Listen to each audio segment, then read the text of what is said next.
សួស្តីខ្ញុំនឹងបង្ហាញដល់អ្នកគ្នាអំពីរបៀបនៃការវាយស្រៈពិន្ទុ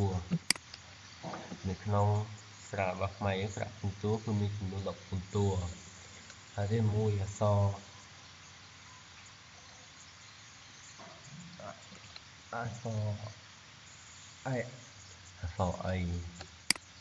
រអីយើងត្រូវវាយគ្រាប់ចុចអក្សរអីឬគ្រាប់ចុចសញ្ញាដកអក្សរអិយើងត្រូវប្រើគ្រាប់ចុចឆ្លាស់ជាមួយនឹងគ្រាប់ចុចស្អែកឬក៏គ្រាប់ចុច RGO ជាមួយនឹងគ្រាប់ចុចអក្សរ I អក្សរស្រៈអូគឺយើងត្រូវប្រើគ្រាប់ចុចបដូរជាមួយនឹងអក្សរគ្រាប់ចុចអក្សរ O ឬក៏ shift ជាមួយនឹងសញ្ញាគណៀបខាង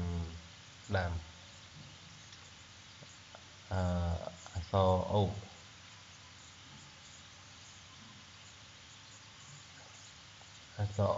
គឺយើងត្រូវប្រើគ្រាប់ចុចឆ្លាស់ជាមួយនឹងគ្រាប់ចុចសាអ៊ីឬក៏គ្រាប់ចុច RGO ជាមួយនឹងគ្រាប់ចុចគ្នាខាងឆ្វេងបាទនេះគឺជាគ្រាប់ចុចស្រៈអ៊ីនិងគ្រាប់ចុចអក្សរ O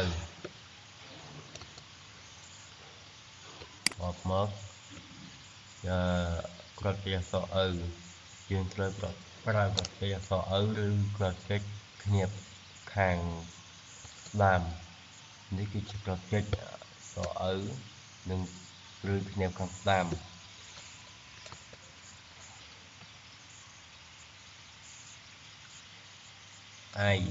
យើងត្រូវប្រើគ្រាប់ចុច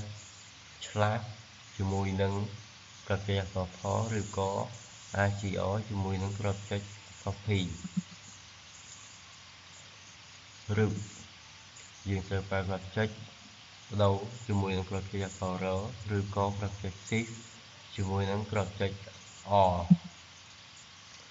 ឬយើងត្រូវប្រើគ្រាប់ចុចបដូរជាមួយអក្សរ R ឬក៏ Shift គ្រាប់ចុច Shift ជាមួយនឹងគ្រាប់ចុចអក្សរ R គ្រាប់ចុចអក្សរលើកវាត្រូវនឹងគ្រាប់ចុចបដូរជាមួយនឹងគ្រាប់ចុចអក្សរលឺគ្រាប់ចុចអក្សរលឺគ្រាប់ចុចអក្សរលឺនេះគឺជាគ្រាប់ចុចអក្សរលឺ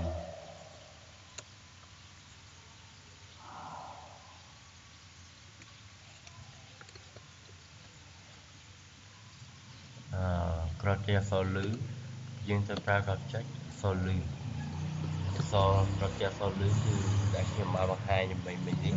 នេះគឺជាគ្រាប់ចុចអក្សរលឺ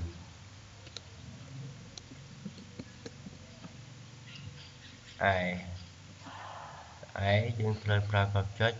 ឆ្លាស់ជាមួយនឹងអក្សរគ្រាប់ចុចអក្សរ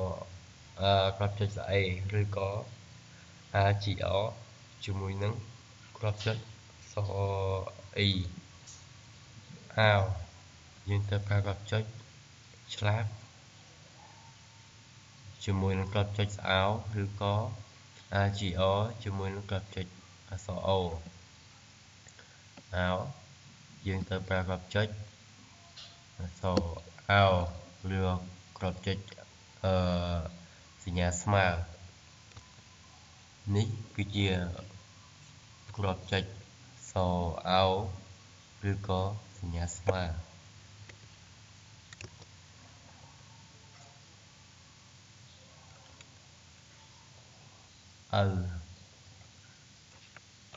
យើងត្រូវប្រើគ្រាប់ចុចអក្សរ O ឬក៏គណៀបខាងស្ដាំគ្រាប់ចុច O ឬក៏គណៀបខាងស្ដាំហើយទីតាំងរបស់វានេះគឺជាគ្រាប់ចុច O ឬក៏គណៀបខាងស្ដាំ